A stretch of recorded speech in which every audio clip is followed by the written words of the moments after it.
What's the word? Happy Friday, guys. It is January 16th. You guys have found another edition of the Cheesesteaks Takes podcast show, the only multi-generational Philadelphia sports talk podcast. I'm here, Kobe Marshall, here with my father, Troy, my uncle, Chuck Butler, and Drew Butler on this edition of the podcast, guys. We're going to talk a lot of baseball, actually, on this episode. We're going to talk some Phillies, maybe a little Yankees. We're going to bring up the Eagles as we're still mourning the loss in the playoffs to the 49ers a little bit, and talk, of course, some Sixers with them in action tonight at 7 o'clock. Hopefully they get some revenge against the Cleveland Cavaliers after getting blown out on Wednesday. How you guys doing? Welcome. Doing great. Doing great. Hello. Can I say something real quick? I know we're about to talk about the Eagles.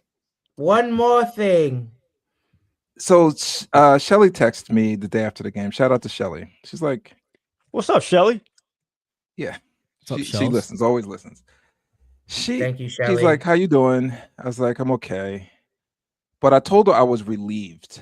I don't know how you guys are feeling, but I am relieved. This was Stressful. just a tough watch all year.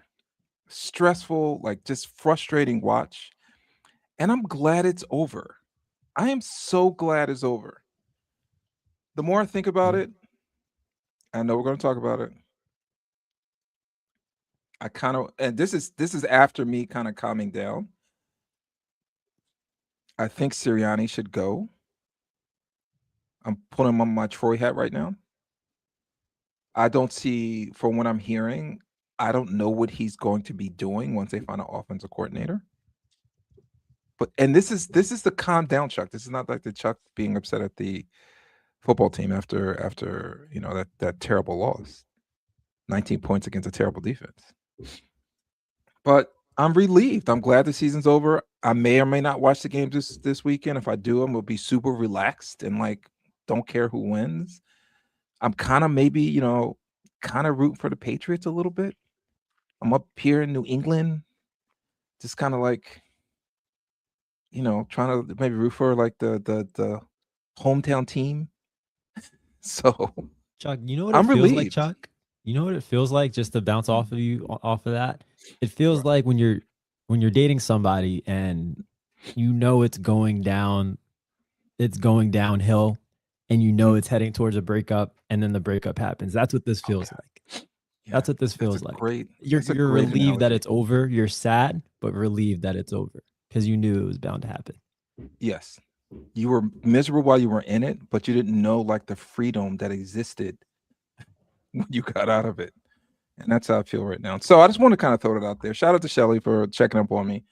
But I am super relieved that this season's over with. They were a toxic girlfriend. Yeah. For how many months? Great analogy. They just very abusive. I have no idea what you guys are talking about right now. What You were Are you feeling? You were in college. Have you ever dated a Latina? That's beside the point. I have. But that's beside the point. I don't. What I mean is, there should be no relief for what transpired this year.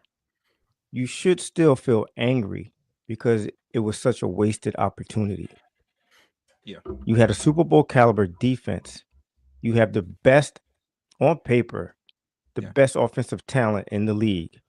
Sure. And you wasted it. You sacrificed it for a coach, a first-year coach who has proved that he knew nothing. He shouldn't have been hired in the first place. Right? If you're going to watch these games on Saturday and Sunday, you're going to watch the Seattle Seahawks kill the 49ers, and you're possibly going to watch the Rams kill the Bears. Yeah. And it should piss you off because the Rams should be going to Seattle right now, getting blown out. They're going to get blown out in Seattle. We should be playing the Bears. The Bears are probably going to fall apart against the Rams. For some reason, I just feel that they're just going to fall apart. It's going to be too much for them. The Rams are going to be ready. But and it should be us that's in that position. But Troy, can't two things be true? Can't we feel relieved and also feel like, this was a wasted opportunity. I agree with you. We talked about, like, on previous podcasts, I asked you about that. I thought you brought up a great point. This is a wasted opportunity because it's NFC. Forget the NFC. Even if you got past the NFC, like, are you afraid of anyone in the AFC? No, I'm not. No, it is a wasted opportunity. I do get that, but I think more than one thing can be true. I'm relieved. It was Troy. Kobe put it best. It was an abusive relationship. It was. We were a battered spouse. It's over. We can't go back. We were looking for solutions. They weren't. Yeah. Every week. But I agree with you. I totally agree. I'm not pushing back on you. I totally agree. Wasted Sounds opportunity. like you are pushing back on me. It sounds like you are. No. I'm not pushing back. It hurts. When Noah put that Super Bowl clip from last year in the chat, that was heartbreaking. That's like reading, that's like looking at an old picture of your girlfriend that you just broke up with. I'm like, man, that was a good time, wasn't it? While you guys were on vacation, laying on the beach, you took a picture of her, and that's exactly. What it was like. And Right, exactly. Okay. It was like one of those, like looking back on good old days. It's heartbreaking. You listen. You whatever small relief that you guys are feeling, it should not overpower the anger that's still inside of you. I know it's still inside of you. There's no way it should overpower that anger. Right? You sound very unresolved. You know what it is? I think I was past it until I started thinking about. I'm listening to everything that transpired with the Phillies today, and it kind of just reignited my anger and just being pissed off at the Philadelphia sports teams. I look at the Phillies and listen, for all of that we're going to say about the Eagles, I will say this: they try to get better year after year. Whether they win a Super Bowl, whether they lose in a wild card, every year, Howie Roseman. I'm not the biggest Howie Roseman fan, but I will give him this. He is always looking to make his team better.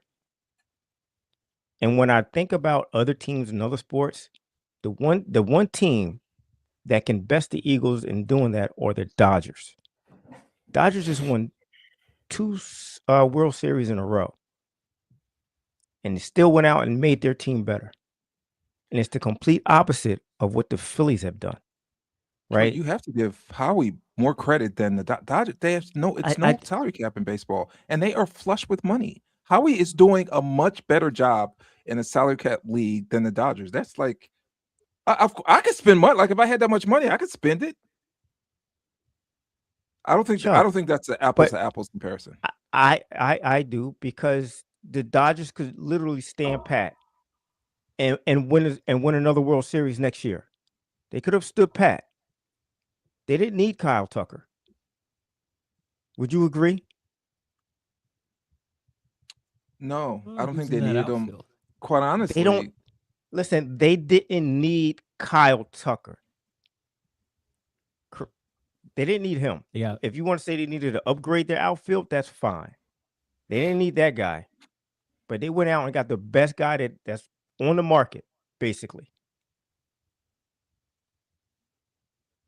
The Phillies are nowhere near that. All right, before we transition into the Phillies, and it just got me thinking about the Eagles, and it just got me pissed off all over again. We can get to the Phillies. Just one sec. I think Kyle Tucker's don't get me wrong. He's going to produce in that lineup. Correct. But I think he's a little overrated. I'm not saying Kyle Tucker is Barry Bonds. That's not what I'm saying. I'm saying they felt the need to upgrade their lineup, and they went out and basically got the best free agent that they could, that anyone could get at the moment. Right? That's all I'm saying. The Eagles. Who won the? Go ahead. Who won a free agent? Who won the offseason last year in baseball? I have no idea. The Mets. I don't know. How'd they do? I mean, I mean, But it's I'm sorry, the fine. Mets. I think That's fine, but the Mets were not a super. They weren't a World Series team. They weren't even no, close. I think they were. I think people were expecting to be a World Series team. That was the expectation, and they were leading. Also, break. They were, if not in the They lead, they were weren't. close to Come the lead. on, but you got wouldn't Phillies chased them compare down. their lineup. You would never compare their lineup to the Dodgers lineup last year. No. The beginning of last year or last the year I middle of think you last would year?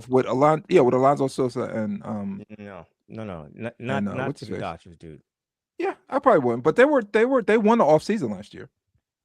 I'm not saying that the Dodgers. It's not about the Dodgers winning the offseason. It's about their management consistently and constantly trying to improve their team so they can continue to win. Troy, I As totally far agree as with you. football is concerned, the one team that I've seen do that in the last 4 to 5 years are the Philadelphia Eagles. Yes, I totally And then agree I with look you. The across. only thing I'm saying is I it's understand what you're saying. easier in baseball. Howie has a harder job. Okay, That's all I'm saying. but they have the same mindset. Oh, yeah. They have the same mindset. Yeah, The two I agree. organizations. You look across the parking lot, and that organization has a completely different mindset of let's just bring everybody back, which is the reason why we're going to see a 52-year-old JT Realmuto for the next 3 years. It just makes no sense to me. It was reported that the Phillies offered Bo Bichette 7 or 8 7 years, 200 million. Are you blaming the Phillies? He took 4 years from the Mets. Are you blaming the Phillies for him not taking that contract? Why not offer him? It's obvious he didn't want a long-term contract. Who would want a 7-year contract? No, they could have gave him opt For out. that I'm amount of sure. I don't money. know what the details for the contract are like. The Mets gave him 4 years. I think the last 2 years are 3 years. opt out. Oh, they gave him 3 years. I'm sorry. They gave How him many 3 opt years. outs? At least two years of opt outs. Okay, and the Phillies don't give opt out in their contracts. Like they didn't really. They wanted to get him on the cheap. Did they? I don't know if they really wanted to get him. Cheap, Troy. That wasn't cheap. That wasn't. They were not for a cheap contract. Do the math, man. Do the math. 7 years, 200 million. That's less than 30 million a year. No, I think The Mets gave him 40 million a year for 3 years. They wanted to give him. And listen, I'm not even sure if Bo Bichette was the answer. Right? I was lukewarm on the whole thing. I'm calling Bo Bichette. If you have the guy, if you have the guy sitting in your living room. Yeah. It was a Zoom, but I know what you mean. It just it's hard for me. It's what what are you, starving? Did you not eat lunch today? Did you eat lunch today?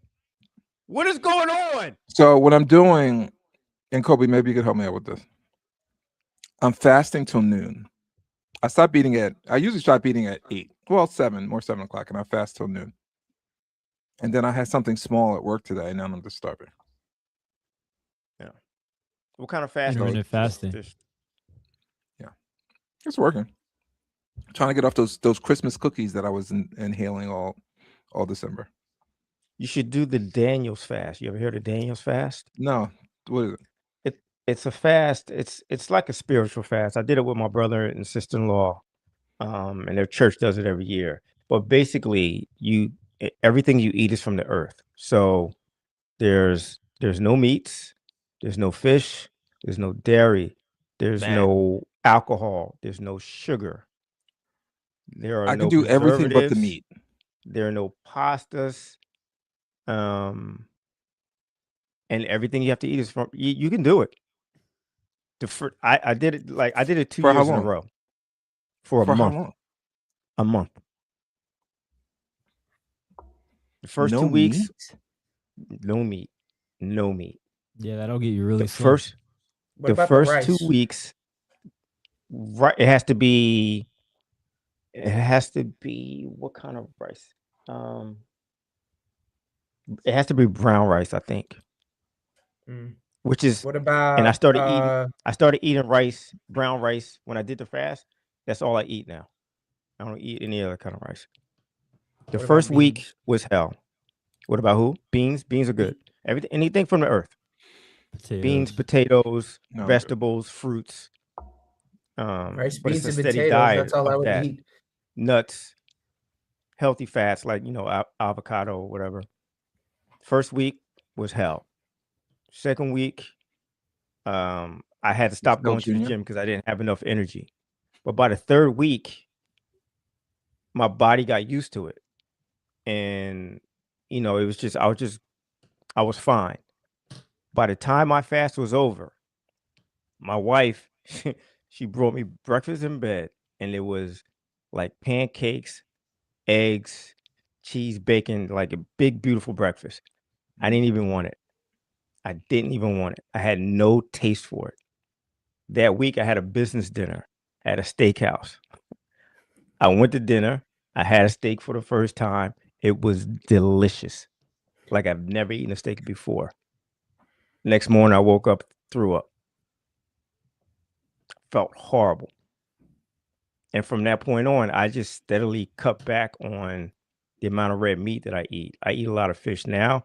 I eat some chicken, but like red meat is few and far between. It's like I can feel the difference of how I would wake up in the morning if I didn't have red meat and like alcohol. It's like a huge difference. Just more energy. It was an eye opener. It was a true eye opener. Chuck, you should do it. You should do it. You can do it. I'm good. It's the no. meat, You listen. I'll do it with you. I'll do it. I love eating I dead wonder animals. how many cases people end up like you, Dad, where it totally changed your life. Yeah, I feel like most people just revert back to what they were doing before. Yeah, but they say, you know what they say? They say it takes 30 days to change a habit. And it was those 30 days where I just cut back on a lot of things that I used to eat. And a lot of things that I didn't eat that I picked up, I still have in my diet. A lot of beans and brown rice, plantains, like that's my favorite meal. That is my favorite meal. What's your favorite meal? It's very simple. Beans, brown rice, and plantains. Are you Puerto Rican? He's part possibly. Now. Yeah, possibly. Yeah, I mean, I don't eat red meat, like no beans, no pork, because I got high triglycerides, so I stopped, and I feel like that helped myself, especially with my stomach. So just like no beef, no pork. Listen, you guys don't do red meat. That's more red meat for me. I love red meat. I got my dad a Roots Chris Steakhouse gift card for Christmas. That's how much I know he likes red meat. Chuck, what you should do if you want to do anything, what I would recommend is just going on a processed foods diet. Just cut out processed foods. Oh, absolutely, yeah. So I haven't no snacks since since December 27th. No chips, no candy, no cookies, no nothing. I'm just eating. I kind of prepare like meals, and any snacks I do want to have, it's usually like nuts, and some fruit. But a day to today, it's an aberration. I just brought a small lunch to work. This is after fasting until noon, and I got home and I was just starving. So anyway, we'll have, maybe we should make this a regular Troy fitness corner. Troy nutrition corner. That's fine. That's fine. No, I can't do red. I have to do red meat. I need dead animal, some kind of dead animal in my meals every day. Poultry, how much fish. better you're gonna feel when you stop eating red meat? Listen, I don't need like red meat like all. Kobe, get this podcast back on track. We'll have to come back to the my father's fitness corner on another episode possibly, but we're gonna transition into Drew's halftime. You got anything else? No. I want to talk some Eagles. What are some Eagles? I want to they got to. I thought. We barely talk about these guys. What do we have to talk about with these dudes, how about man? like your top? Give me now. They're looking for a coordinator. This is by the time we have a podcast. They may have one already. Who's your top 3 candidates? Okay, I have 2 candidates. Candidates. I'm going to jump on Noah's bandwagon and say Mike McDaniels. I saw a clip of him. I guess this is years ago, of him talking about offensive schemes and like what he would do with certain defenses. And he knows his way around an offense. Like that is completely evident, 1000% evident. I would love to see him with Jalen Hurts and the rest of the offensive talent. AJ, and that includes AJ Brown. AJ Brown's coming back. I need him to come back. I'm hearing that a lot. I'm hearing his name a lot. Is anyone worried about like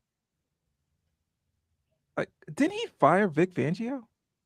Like, is any? Yeah, but I don't need. He doesn't have to talk to Vic Fangio. But Vic might feel some type of way, and Vic be like, you know what? Then I think about me. I'm out. No, listen. Vic Fangio is a professional. He's been around this league enough. He's been fired enough. I don't think that's going to bother him. If he came in as a head coach, yes.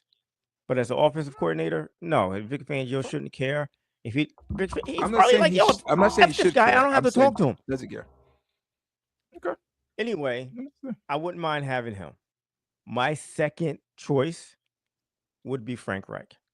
No one's mentioning him, or people are mentioning him like as an afterthought, like the Eagles would never go to him. But I'd take him in a heartbeat. He was in the room when the Eagles had the most dynamic offense that I had ever seen in my life. He was in that room. Yeah. Every week, him, Press Taylor, and Doug Peterson would have a meeting about what new plays did you discover in your travels.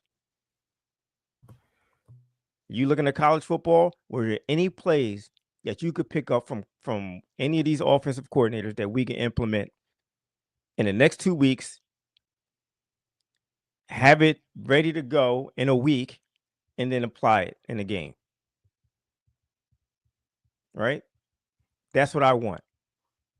I want them to have a group of plays where it's like, okay, we're gonna bring this play out one time or 2 times during the course of a season, and you'll never see it again.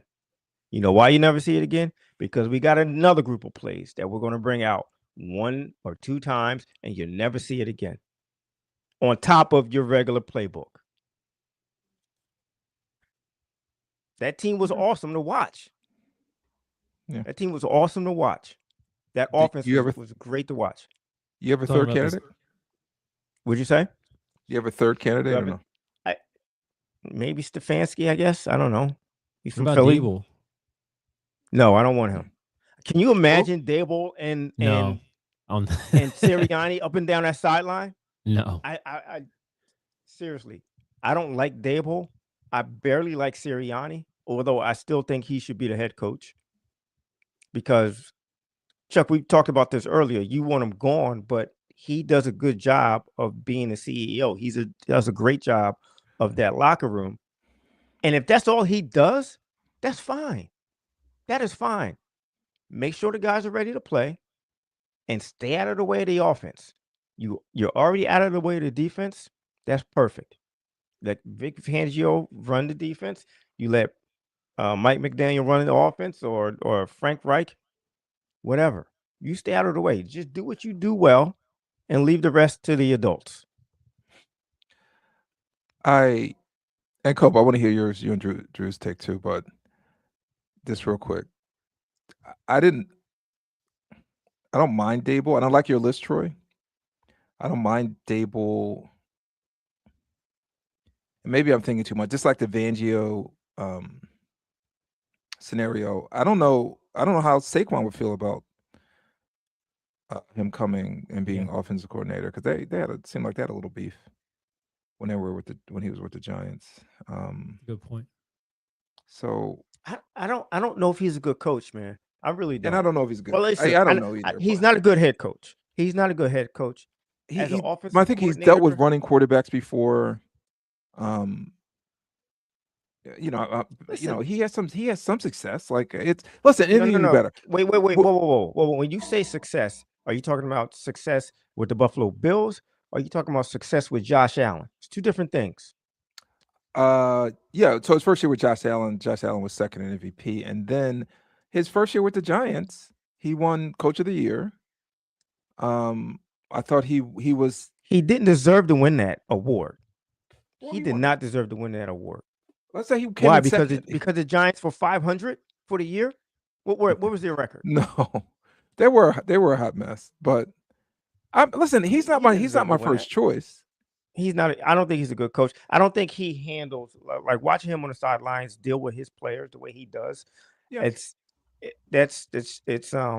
boorish, very boorish behavior on his part to me, and it completely turned me off. Having him and Sirianni on the sideline together, no, that doesn't bother me. It's more the Saquon Dable relationship, and also the Vic and McMichaels relationship. Even though, Troy, you're probably right, they're adults. Vic could get over it, but I would feel some type of way if they didn't include, like, if they didn't think about my feelings. If I was the reason why this team was winning and they brought in my arch enemy, I would be. But hold on. Feel like, and again, I'm not saying it's going to affect him. So you're saying Vic is Batman and McDaniels is a Joker. Like, those are arch enemies. I don't think it's that case. I don't think that's the case at all. And you know what? It wasn't necessarily McDaniels that ran him out of Miami. It was his players who didn't want to play for him, who were being coached hard and didn't want to be coached hard. That was like the story that I got. You sound like someone who's never been fired before. I've been fired before. I've been fired before too. I've been fired. No hard feelings. For me, it was a business. You made a business decision. I didn't agree with your decision, but that's fine. I'm gonna go on with my life, and I did. Let's say your new job brought in the guy who fired you. Like, I'll give you one better. I'll give you one better, Chuck. I got fired. Went to work for another company. That company turned around and bought the company I got fired from, and I had to go back and work with the people who fired me. Sat right next to him. I was asked before I went back to that company, are you okay going back here? And I'm like, yeah, I don't care. It was a business decision. I don't care if they like me or not. I don't care. No. Go ahead. Let's say they didn't ask you though, Troy. Let's say they didn't ask you. Well, it doesn't matter. And they just did it. That shows a lot of respect that they asked you. No, first, hold on. The people who fired me, like, it's a lot of politics involved. So the guy, the manager who laid me off, when my name came up again to my current manager, and they're trying to decide who's going to go, who's going to stay, he was like, "All right, yeah, Troy, he was here before. We don't want him." My manager was like, "No, he's going to stay here. He wants to come back. He's going to come back." And the old manager was like, "Well, we had him here before. It just didn't work out. He wants to come back. He's coming back. There's nothing they could do. There's nothing they could do." So I actually went back and sat next to this man who didn't want me. I knew he didn't want me. It didn't matter. I didn't care because I'm a professional. I'm a professional, and I'm just doing my job. I feel like you're making my case. I do my job or not, I don't give a F. I didn't give a F about it. I feel like you're making my case, though. No, I'm not, because Vic Fangio is a professional. He's agree. A professional. I agree. Vic won't change, but the fact that they checked in with you, Chuck, make sure everything was okay. Here's my point. Do you not think that Harry Roseman, I'm sure he values Vic, right? I'm sure Jeff Lurie values Vic and everything that he's brought to that defense. You don't think that they'd be like, "Listen, we're thinking about bringing McDaniels back in here for an interview." So. I mean, are you okay with that? And I'm pretty sure Vic would have been like, "I don't care, because all I care is he going to touch the defense. Then I don't care. I don't even have to talk to him." I hope if they hire him, that someone asks Howie, was Vic consulted? I just want to know. Because you're right. I think that would be, he deserves the respect. Very correct. And I think that would be unprofessional of Howie and Jeff Lurie if they didn't do that. And that's not something that I would expect them to do. I expect if Mike McDaniels is their guy, I'm pretty sure they're going to have a conversation with Vic Fangio. Kobe, let me hear your list before I tell you guys mine. I know he's getting offers to be a head coach right now. I like Matt Nagy, the idea of him. That would bring someone who's in the Andy Reid tree. He did a terrible job in Chicago. I mean, I don't know. Okay. Can I say something? Can I say something? Well, he was the here? head coach in Chicago. Correct. Yeah, that's what I mean. And Chuck, that's my point. Like you can't look at somebody and be like, all right, he was a bad head coach, so it's going to make him a bad coordinator. Now I know I said something similar about But Dable. Nagy, I just don't like isn't he the Dable's. coordinator I don't anyway? like Dable's personality. What'd you say? Isn't he a coordinator in Kansas City? He is. Then why would he come to Eagles? How could he come to the Eagles on a lateral move? He's a free agent. He doesn't have a Okay. contract. He doesn't have a contract. Okay. So like just to prove my point, Vic Fangio was a horrible coach in Denver, head coach in Denver, right? But he's a great coordinator. Some people aren't meant to be head coaches. All right, so Matt Nagy, it's fine. He wouldn't be on my list, but that's fine. I'm not going to kill Kobe, him I'm because sorry. he's a bad You're head right, coach Kobe. someplace else. Cope, I'm sorry. I illed your pick. Go ahead. I'm sorry. It's like you looked at his food and said, "Ill, that's nasty looking." I know there's no meat on that plate. That's the worst thing you could do. There's no red meat on that plate. Mike LaFleur, the Rams offensive coordinator. I feel like that's a guy coming from an organization that knows how to run an effective offense. I would value him. He's a younger guy. He has experience. I like those two. I don't know how realistic they are, but those are my two top guys. I would say. All right, here's my list, and I'm surprised no one is mentioning this guy because he's perfect for like Troy, what you wanted and what Noah wanted. Some like an older guy. I think he's 59, which doesn't seem that old to me, but he may be settling in to like being a coordinator, and that's Todd Monken from the Ravens. Like he worked with Lamar, got him a couple MVPs. The offense is super dynamic. They always get the tight end involved. I think it'd be a perfect match. And I know Harbaugh just got the Giants job. He may go with him to the Giants, but I think it's a perfect fit for if the Eagles are looking for a long-term coordinator.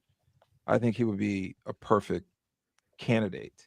Do you know what the great thing about fantasy football is that you get the chance to pay attention to teams, players, and coaches when normally you wouldn't care. So the past couple of years, I've had Derrick Henry on my team. I've had Isaiah Likely on my team. I've had Lamar Jackson. And so I've watched a lot of Ravens games over the past, honestly, about 4 or 5 years. And I mean a lot. Like if the Eagles weren't playing, I was watching the Ravens. And normally during their games, throughout the course of the game, I find myself saying, what the hell are they doing? What the hell are they doing on offense? Not giving Derrick Henry the ball for like quarters at a time. The routes that the receivers are running. This is the Derrick Henry that ran for 1,900 yards last year? Correct. Okay. Correct. Sorry. Not giving it to him like at the goal line, silly stuff like that. Yeah, I can attest to that.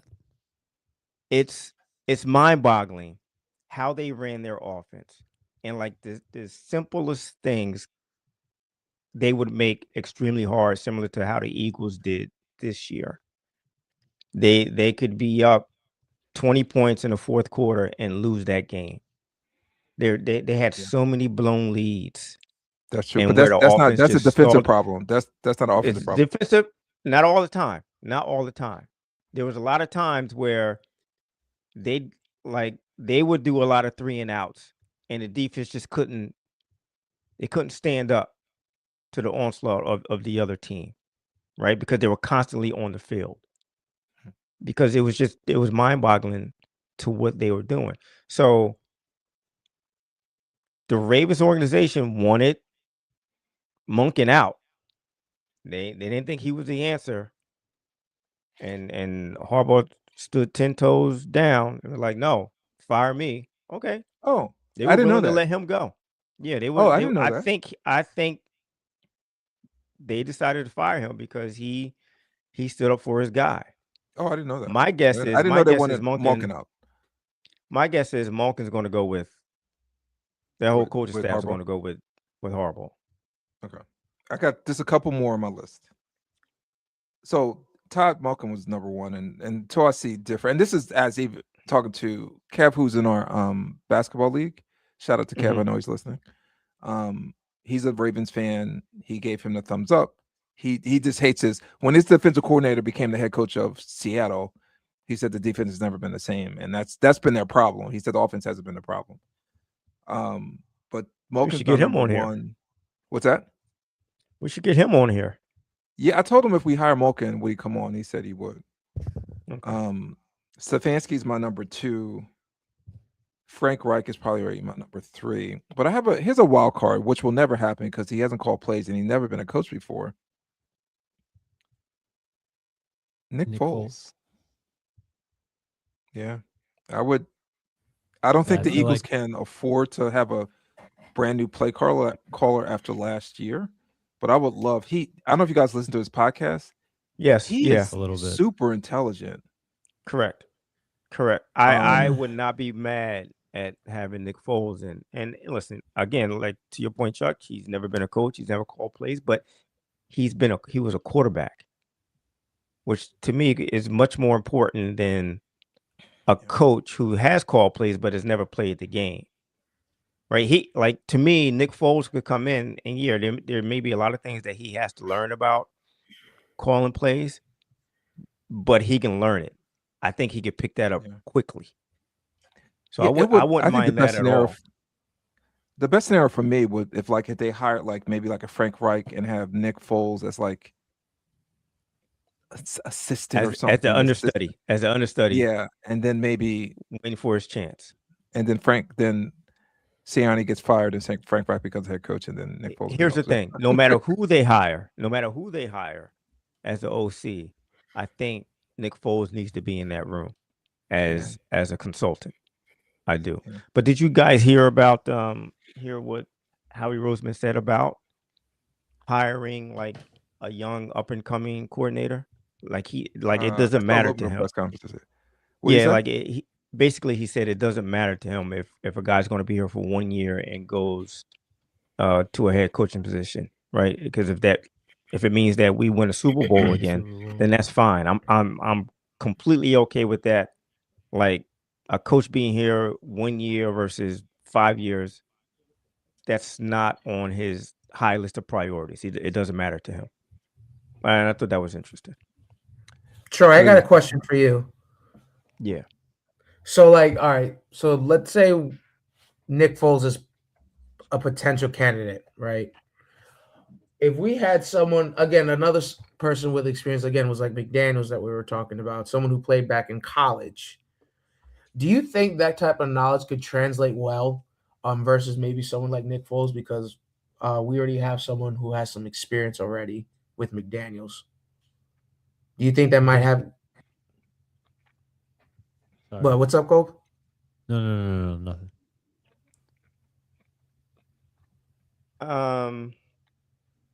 Drew, give me that question again. I'm sorry, buddy. You're good. All right.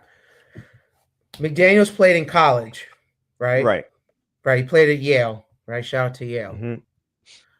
Right. Nick Foles, former quarterback, right, but doesn't have any coaching experience. Mm-hmm. Do you think with those two because I think I like the idea of Foles coming in, but I think McDaniels might have a better chance of being a better coordinator. Do you think that's the case though, comparing the two?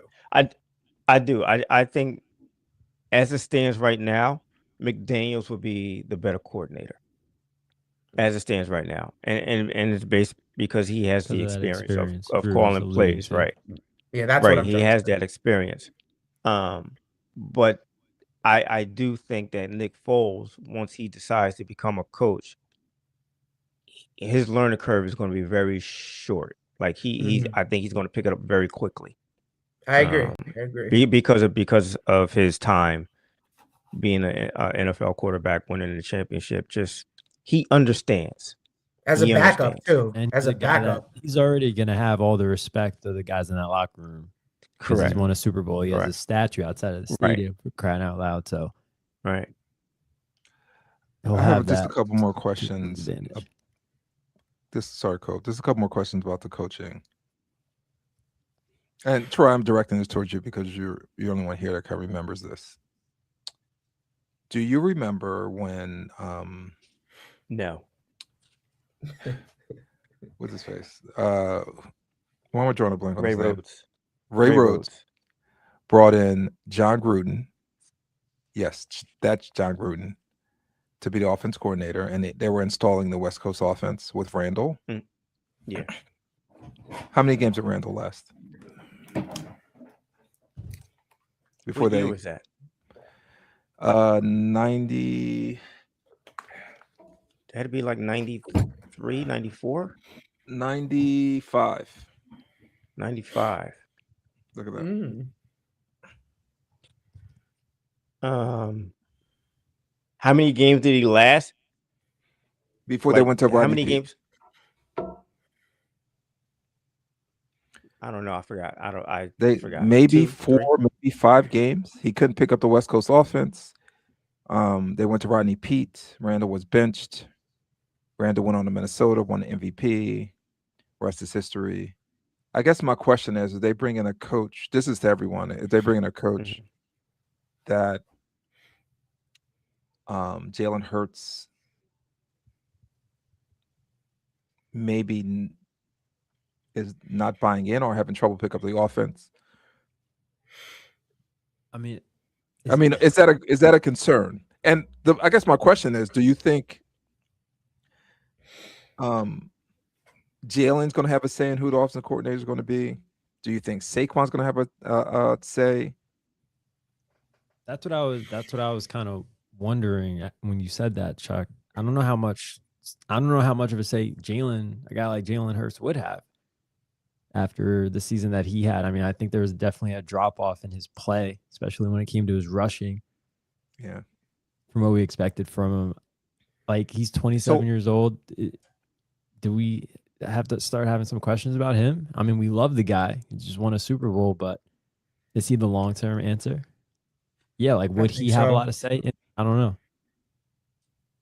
Yeah, I don't know. I know Randall didn't when they brought in the West Coast offense. He didn't, and as he shouldn't. He probably shouldn't have any say, but it didn't fit him. He got benched. Can I say something? Yes. So, speaking of Mike McDaniels, and not that I'm the biggest Mike McDaniels guy, but he also, that's great. That's great. He also mentioned his time with the Washington Commanders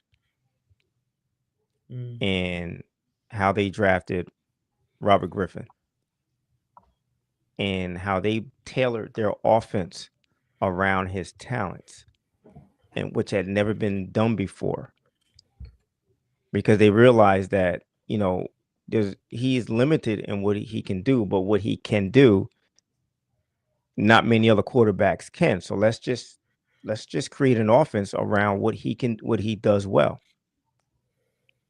One of the worst coaches that I've ever seen in my entire life was Eddie Jordan, who coached the Philadelphia 76ers. And What made you bring him up? Because he wanted awful. to install the Princeton offense around guys who were not, they just weren't built to run a Princeton offense. Yet he was consistently trying. He was consistently trying to put that round ball or that square peg into a round hole, and it wasn't working. Whatever, pause it, whatever. It wasn't working. he could not literally look at his team and say, this guy's good at A, this guy's good at B, C. Let me create an offense to help these guys out. In football, most of the offenses today, it's not my way or the highway. It's what is my quarterback good at? Yeah. What did he do in college that made him successful, that made us want to draft him? We're going to implement that into our offense right now. A coordinator coming into the Eagles should not have some planned offense of, here's my offense and everybody's going to have to do it my way. He has to look at the talent on this team, what Jalen does well, what A.J. Brown wants to do, what Devontae Smith wants to do, how Saquon Barkley runs, how this offensive line is built and wants to play, and then build an offense around that. The first guy who's coming in for an interview and can give me a solid plan with that, he's probably going to be number one on my list. So, do you think, going back to my original question, and I kind of agree with Kobe a little bit, Jalen needs to be taking some heat on what happened this season. I don't think he's taking enough heat. I'm listening to IP. I have WIP in the background. They're giving him some heat, but a lot of people are defending him. Should he be part of like the coaching search? And should AJ, to like get on his good graces again, like should he be looped in as well? Maybe not at sitting in interviews, but and Howie didn't give a ringing endorsement. If you saw the clip that I saw about when they asked him, will AJ be back? He wasn't like, of course. He was like, well, we want to keep good players, and AJ's a good player, blah, blah, blah. So do you guys think those players, Jalen, AJ, even Saquon, if I was Saquon, I'd be like, I don't want Dable. It's a good question because I think Jalen had a hand in Brian Johnson, right? I mean, it wasn't his guy. By the way, Brian Johnson looks like fucking Air Coryell compared to like Brian. what we Listen, saw. Brian Johnson. If Brian Johnson was running this offense this year, the Eagles are still playing. They might be still have playing. a number one seed. They might have a number one seed, or they would have been fighting for a number one seed. It's not that hard. Yes, I agree. It's not that hard. You figure it's he not would that have. hard. It would have been his second year on the job, right? So he would have had some. It would have been his third year. Johnson- Third year. His It third would year have on been the his job. third year. Third year. He got fired during the. Yeah, But right, that's even right. the Brian Johnson from the first year, if you give me that guy, Yep. they still would have been better. Looking back They on it, would have they been didn't look so too much bad. better. Yeah. Listen, That offense was top 7 in the league. I think, listen, as an owner and as a GM, based on how things have gone the past 4 years, I let Jalen know. I let Sirianni know. I let the players know. Here's what we're thinking. I will take their input, but ultimately, it's going to come down on me because I can't have this anymore. The owner? It's going to come down on the owner and the GM. Whoever's making that decision up top, right? It's got to come down on them. So you don't think Sirianni? I can't have. Huh? No. You think Sirianni's Sirianni's out. No. But you don't think say. he's going to have a hand in it at all? No. Okay. He had his say last year. Listen, when Petula, remember when Sirianni or Harry Roseman, I forgot who it was, said that we're going to have an extensive search for an OC, and the next day they hired Kevin Petullo without any other interviews. Yeah. And it's like, what are you talking about? So my guess is like, okay, they probably said, okay, Nick, you just won a Super Bowl. Here's your guy. This doesn't work out. We were all on a high. He could have did anything. He could have hired Right. freaking Hitler. If this doesn't work out, though, because we seen it not work out last year. If it doesn't work out next year, then no more. You're out. You're done. We're not firing you, but you have no more say who's going to be the offensive coordinator. Oh, and like I said before, your offensive playbook, where's the closest fireplace? can you go light it and just gently place it there, please? Listen, Please. I'll go a step further. I don't think he could. I don't think Sirianni could last another bad season. I don't think if the Eagles go No, he's done. not 9-8 next year. If they go even like 10-7, I don't think he can survive that. If they don't win a division next year, no, he's done. Yeah, He's no, done. a lot would go he into can't how survive another season. a lot would go into how that all would unfold. But yeah, I think you're right, Chuck. A lot of short leashes going around the Eagles right now, between coaches and players, I would say.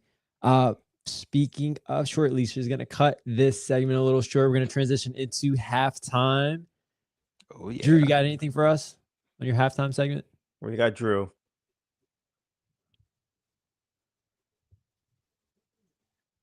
Drew, you're muted. You're muted. Unmute yourself. Sorry. Yep. Sorry. To all my J. Cole fans, Jermaine Cole has teased his album, The Fall Off, to be released February 6th. All right. Shout out to Jermaine Cole. Shout out to J. Cole. Even when he pulled out the beef, he's still releasing heat. All right. J. Cole's releasing The Fall Off, potentially, I believe, his final album. We'll see how it goes. Anyone here a Jermaine Cole fan? Oh yeah, I am. Big time. I am. I'm not. Big Forest Hill Drives fan. All right, Father, why are you not a Jermaine Cole fan? I feel like his music doesn't speak to me at my age. It just doesn't. What are you talking about? It's just music. I know, but it just, I feel like, I don't know. It doesn't feel like it's So you're an old fuddy-duddy type of guy when it comes to music. Yes. I will say if that helps you, yes. Wet Dreams spoke directly to me during my freshman year of college. Who did? Of J. Cole. It's Wet a Dreams song. from Forest Hill Drive. Listen, take it easy. Take it easy, guys. Take it easy. Take it easy. Come on. You know what spoke to me in college? Family podcast here. It's a family podcast. Come on. What spoke to me was Tribe Called Quest. Spoke to me when I was in college. Bobby Brown spoke to me in college. Yeah, he did. So it just I feel like it's just not, when he's writing songs, it doesn't feel like he's thinking of me. I don't know how to put it. We'll have to see. God we'll have to see forbid. with this next album. It is the day it's released after the Sixers play the Lakers, so might be something to talk about. Okay. When it comes out.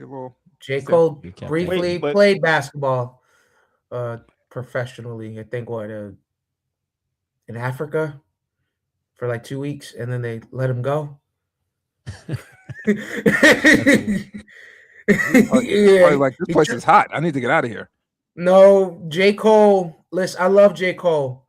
He played in college, but he rode the bench. He won the celebrity game, but he tried to play professionally. Kind of played himself a little bit, just a little bit.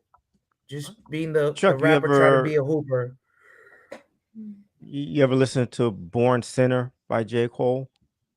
I'm a born sinner. I'm looking up. Yeah, that's a good one. Check it out. That's his second. That's his sophomore album. I'm open to it. I'm open. You guys want to send me some like things I might like? Yes. I'm listening to it. Was there anything else for the for your halftime? No, that was it. Shout out to Cole. There is one other person who has an album coming out, and this is Philadelphia related. Meek Mill. Will Smith. It's one of my favorite artists of all time. Let me guess. No. Okay. Well, Cassidy. It's not Anderson .Paak. Is it a female? Or male? It's Philadelphia. It's from. It's Philadelphia. Jill Scott. If I Jill Scott. Stop saying names. Jill Scott. Okay. She has an upcoming album. Can't wait. Love Jill Scott. Patti LaBelle. Jill Scott speaks to me. I feel like she's speaking to me when she's singing. She's actually not. She told me that. She told me that. She's like, Chuck, who? She told me. Yes. She's told me that She's like, who? that I'm like I'm a muse for her. So got it. Okay. All right. Okay. Good to know. Heard that. anyway, Shout out Jill Scott. Shout out Jermaine. shout out Jill yeah. Scott. Shout out J. Cole. So who is it? It's Jill Scott, Oh, son. it's Jill Scott. I how thought you many- said it wasn't How Jill many Scott. times you want? We said Jill Scott like 90 times. I was singing a song. Oh my gosh. That's These interesting. young bulls.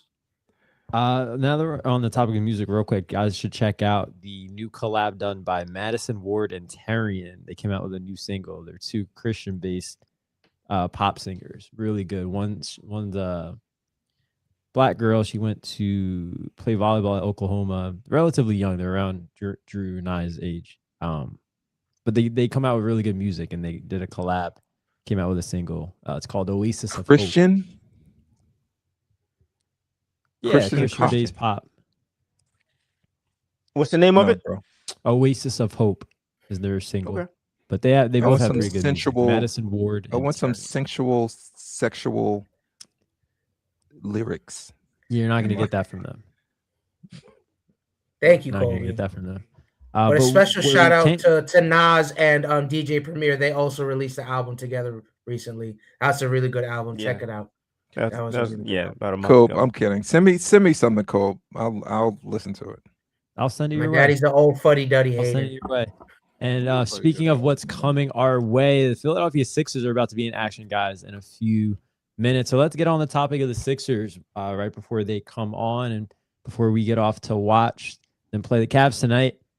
How do we feel? They're in the fifth seed. They're the fifth seed right now in the East. Knicks have been spiraling. Detroit, we still have question marks about them. How are we feeling about the Sixers right now? And is there a question mark at power forward? Who do you think they should rock with Dominic Barlow kind of banged up right now? And is he the long-term No, he's answer? starting. He's actually starting. He's back. Oh, okay. Well, would you say he's the long-term answer at power forward? Yeah, Dad? or To start? Jabari Walker? No. I don't. No, Well, you no, don't think I Jabari don't Walker think- that platoon of players? No, I don't think either of these guys are long-term answers, but that doesn't mean I want them off the team. I think they're quality players that Who could be used. First of all, but, who are these like, power forwards that are like littering the NBA? Like, who are these people? Everything's like a stretch five now. Like Or like stretch when you four. look at him, But when you look at them play against Mobley, like you could tell like that's a mismatch with them. Like Yeah, but- Mobley's killing them. He's in your conference, Yeah, right? but- If wait, they like, have to there's no go one like against him. There's no one Anunoby, like him in the conference. yeah, but They handle but Pablo- you also have Anunoby, right? You have Giannis. Like Giannis. if we have to match up against these guys, like it's going to be a mismatch. I think it's a position that needs to be upgraded. Do I think it needs to be upgraded like immediately? No, because there's not really a lot of guys you can upgrade with at this point in time because you paid all that money to Paul George, Chuck. So Yeah, and You I know. think you just have to Was play that it by was that a matchup. shot, yes, it was. Troy? I was joking. I'm joking. Listen, you're one of the smartest basketball players. Excuse me, basketball minds I know. He's gonna say no. But You had it. You had that have right. a blind spot. This is being recorded, right? I just want to make sure. You have a blind spot for No. this, Paul George. No, I don't. I would rather- listen. No. Let me. I would rather have Go ahead, Paul let you finish. George and all our assets. Uh-huh. If he retired tomorrow, he had a press conference. I retire. I'd rather have that. Have all our assets. Than Then have Brandon Ingram. I'm just saying. Brandon Ingram, Okay. OG Anunoby, All right. Pascal Siakam, and not have any assets, including VJ, because we have to trade that pick to get one of those players. I would rather have this version of the Sixers than have I understand. a version with I- a washed up, not washed up, could they be productive? Yes, but no assets because we have to trade all of them to get those players. Dominic I understand Barlow. what you're saying. oof. I understand what you're saying. As I watch Paul George with this team, like I don't think about his contract. I really don't. I think he plays a certain role. He's accepted that role, and quite honestly, on his team, I like that role. So I don't need, even though he's getting paid, I don't know, $50 million a year. I don't need him to score 25 points a game. Like, he can't, right? But just give me 12 to 15 points, good solid defense. Like, what I'm more impressed with than anything is him on the defensive end, But give right? me So Cole. like, and he's a better playmaker than obviously than the other guy that was 12. here. Yeah. 12. Like I think he's a connective piece. He's an expensive connective piece, but yet he is a connective piece. He has a good role on his team. So like I'm fine with him.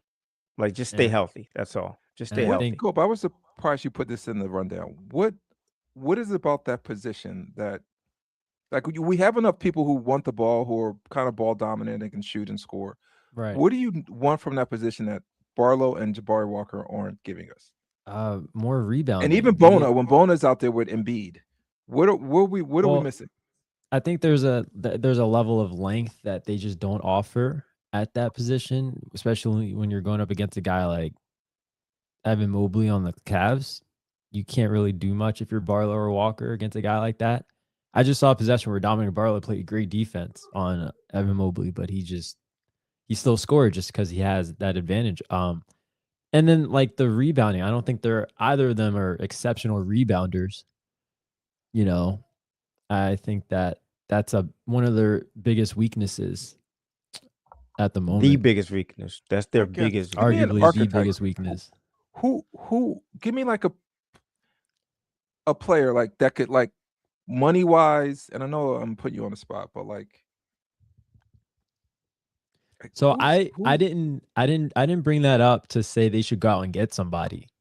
I was more so presenting what they should do, like what you guys think they should do with the roster that they have. I don't know who would be available, who they could get at the trade deadline, but I feel like we've seen the lineup of Dembona and Embiid work pretty well when they've been on the court together. Maybe that's something you play more when you play a team like the Cavs. Maybe you play it by matchup.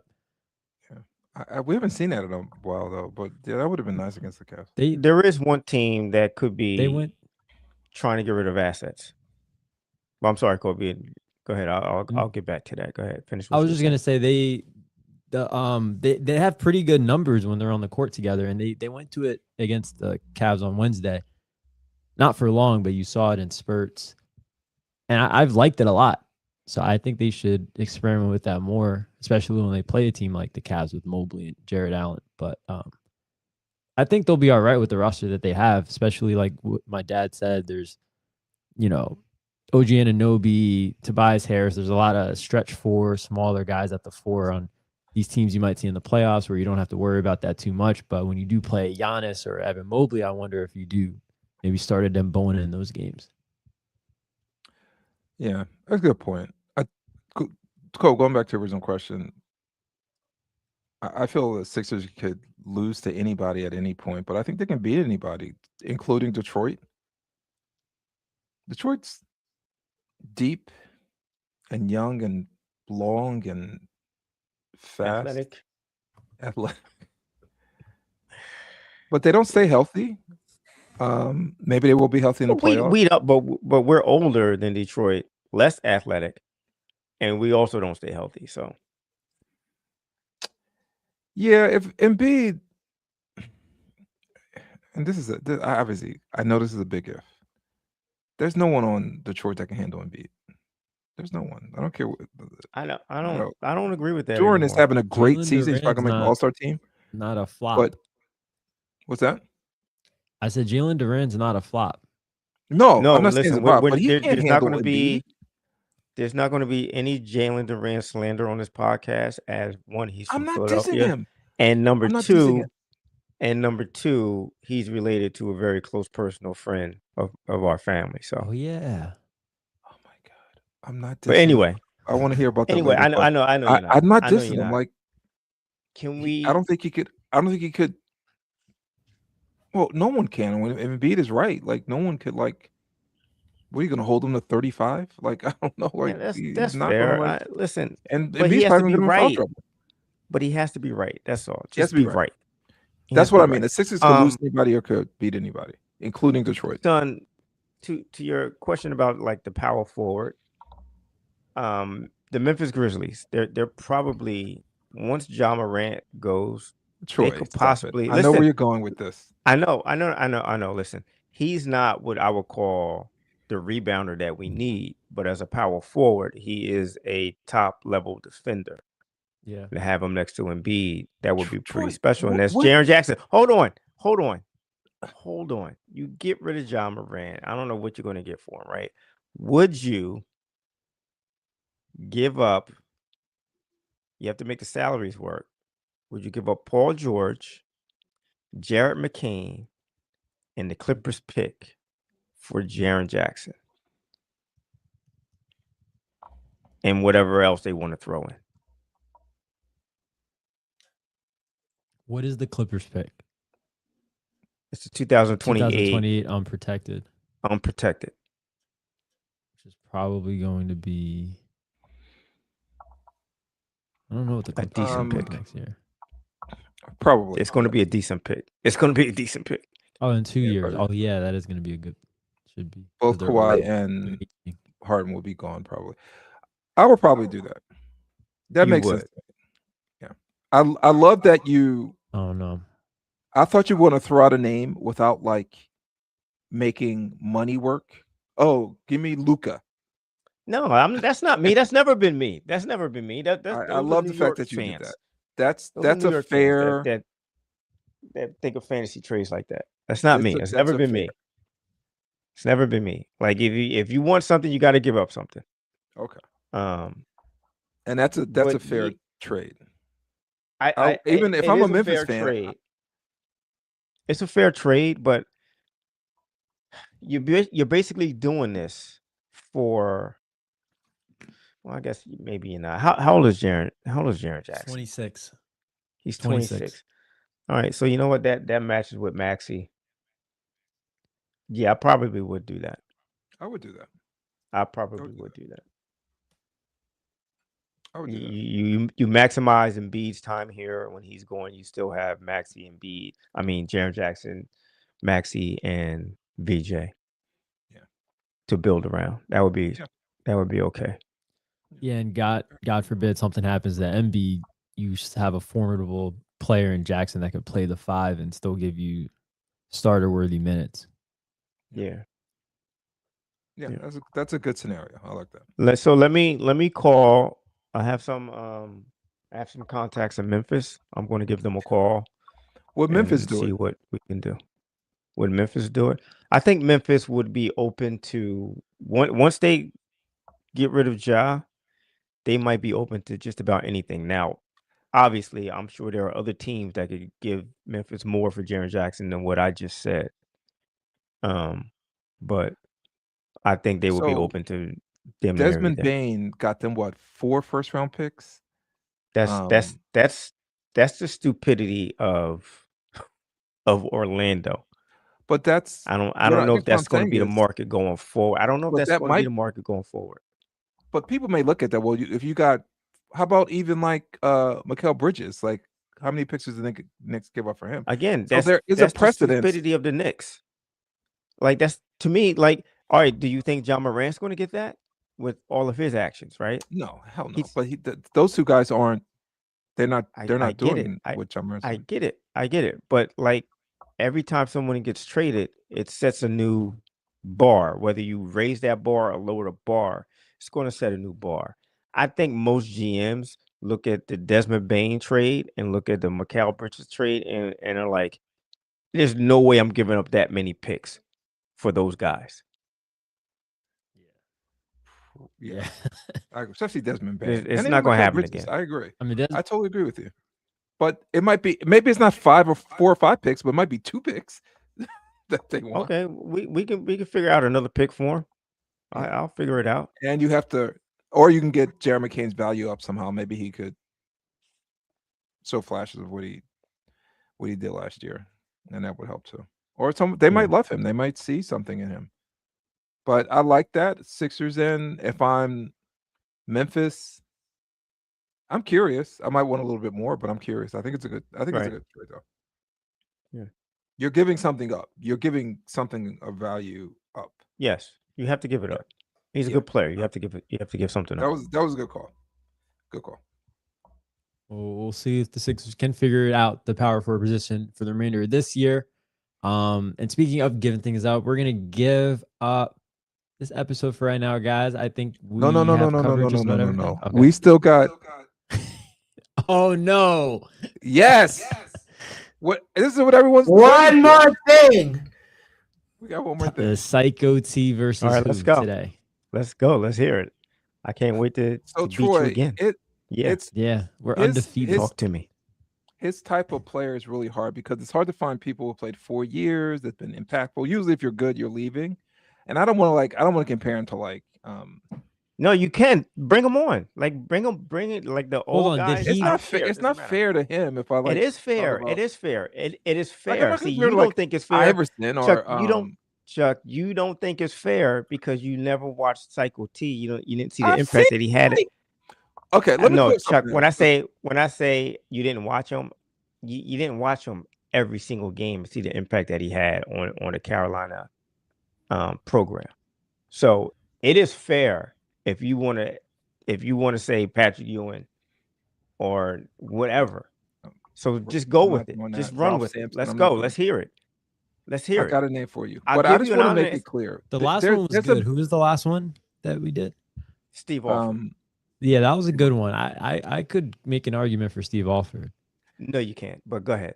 I just want to clear before I name the player, because I was listening to the last podcast before I posted it.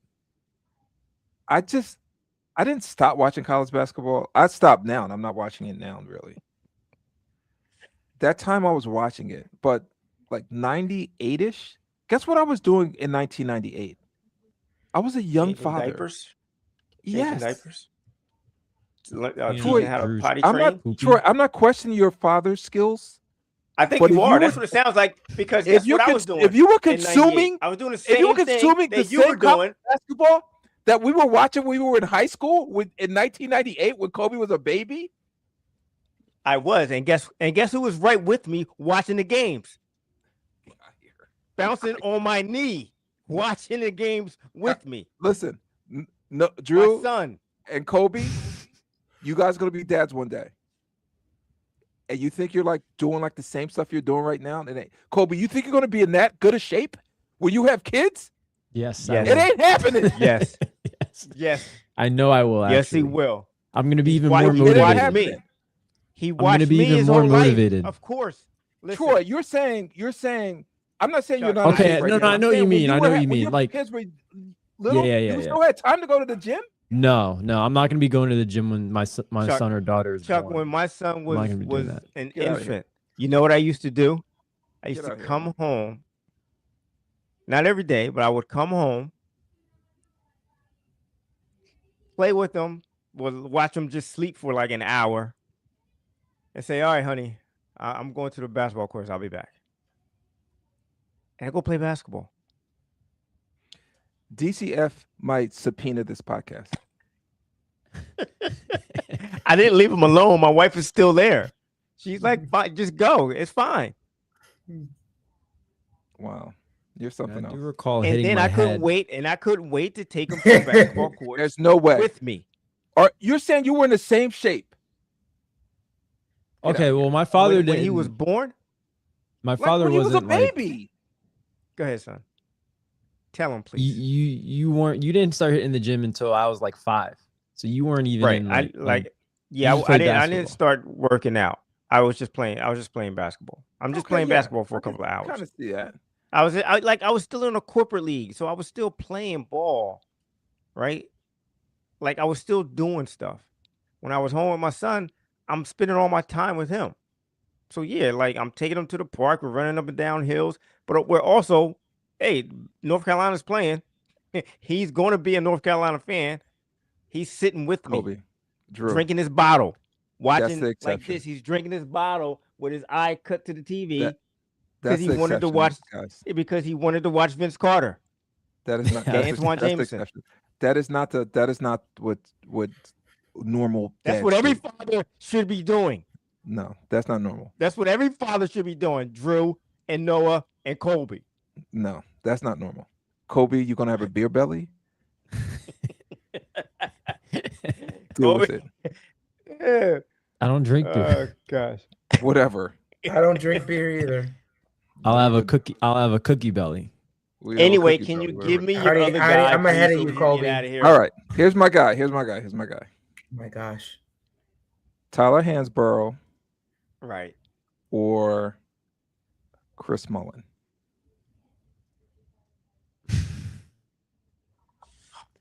That's Chris Mullen's one of my He favorite. played 4 dudes, years? too. Yeah, he I played know all 4 years. Yeah, He you're. played 4 years. He was fantastic. I love that guy. You knew what you were doing with this one. Who had a bigger impact? That's the question. Who had a bigger impact? Who's a better college basketball? You can throw that in there, though. Who had a Well, impact on- okay, so listen, Chris Mullen was a better basketball player. Every Mullen guy was I'm saying is a better player. basketball player. I'm Yeah, just you can talking make about. that Okay, case for a so- lot of guys. So what did he have a bigger impact on St. John's versus Tyler Hansborough and Carolina on their program? I think Chris Mullen had the bigger impact on St. John's than Tyler national? Hansborough. Even though Tyler Hansborough won a national championship, Chris Mullen and St. John's, like he put them on the map. Like you're talking about a consensus player of the year candidate from the time I he think stepped he's on that Player of the court. Year when And you're- he made St. John's like he like New York was crazy for St. John's because of that guy. So I would have to go with Chris Mullen there. Wow, finally. Yeah, but I still won. What do you mean? I so can't much? lose. I can't lose in this little contest that we're doing here. It's not a contest. I'm just asking It is. questions. It is to me. I'm just asking me. questions. It's not a contest. I'm just Yeah, asking questions. I'm going with Chris Mullen. I'm going I with Chris wouldn't- Mullen there. Chris Mullen didn't win a crafty national lefty. championship, though. He didn't did win it. He went to the Final went to the Four. championship. He went to He the was Final Final Four. Four. But he Went to the didn't Final win. Four. He didn't win, Stop but it, Drew. listen, yeah, the impact was. I love his impact for St. John's. You had to be there, son. I'm sorry. So we could say had to Hansborough be had there. the better resume, but he had the bigger impact. Hansborough has a better resume. It's hard to stat-wise, I find guess. four. It's hard to find. He does. He has a better resume because he was there for 4 years. Like if you're good You enough, act like he usually was there this for lead. 6 years. But hold on, Chuck. But Isn't he still in okay, college? Isn't he still playing for North Carolina? Forget the 4-year thing because I think Larry Johnson had a better and bigger impact on UNLV than Hansborough did for Carolina, and he was only there for 2 years. So, like, I don't look at it as years. I just look at, what that player did for that university during the time that they were there. That's all I'm looking at. All right. Okay. Listen, I'm just asking questions. All right. And we That's want all you I'm to keep doing. asking questions. We want you to keep asking them. Yeah, We're think gonna of another keep- good one. Yeah, good luck. Good luck. Oh, I got some Talking more. about In Tyler, the, talking about Tyler Hansborough over here. Speaking of Carolina, they do play tomorrow. They play California, 4:00. There might be a game that we talk about on the next episode, fellas, when we reconnect. After this one, we're gonna wrap it up. Got the Sixers on. Gonna go watch some basketball. Gonna go enjoy our Friday nights. Hope you guys do too. Make sure you follow, subscribe, like our podcast. Let us know what you think. Do our poll. Look out for questions after each episode is posted, and look to continue to bring you Sixers talk, NBA talk, and for the rest of the NFL playoffs. Keep being. or DCF on line 1 for you, Troy. Listen, that was almost 30 years ago. It's too late for them.